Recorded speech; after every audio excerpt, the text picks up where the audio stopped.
their lies lead to a lot of people getting radicalized. Again, so it's an irrational fear of Muslims and immigrants and anybody who looks remotely like a Muslim.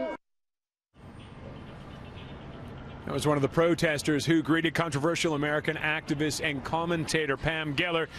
That was at a Don Mills school tonight, and she was giving a speech there. Now, Geller has been accused of Islamophobia and for her views on, including her strong support of the counter-jihad movement, which believes that Muslims are slowly taking over America. Now, Britain has banned her, and some of the protesters we spoke to tonight feel Canada should have done the same.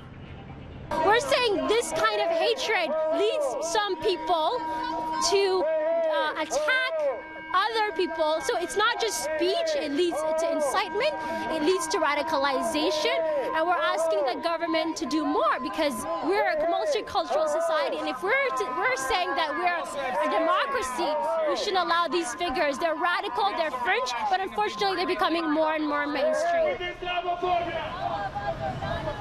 A heavy police presence there tonight, and times it outnumbered the protesters there, just in case there was trouble, but there wasn't any. The only exception being the two sides trying to drown each other out with their loudspeakers.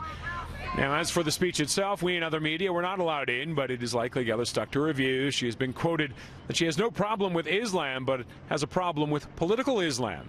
Now, she has come under fire for calling on Islam to be officially classified as a political movement as well as a religion.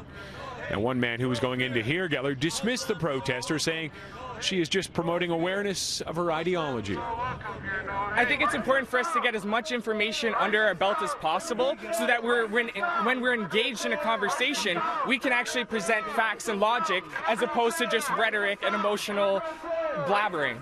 I don't actually understand what Islamophobic means, to be honest with you. I don't really put any stock into that word anymore.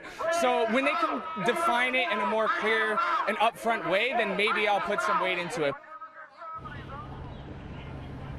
And Geller was one of the people cited in mass murder, the Norwegian mass murder Anders Breivik and his manifesto, but Geller says it's ridiculous that she or any other right-wing writer should be held responsible for his actions.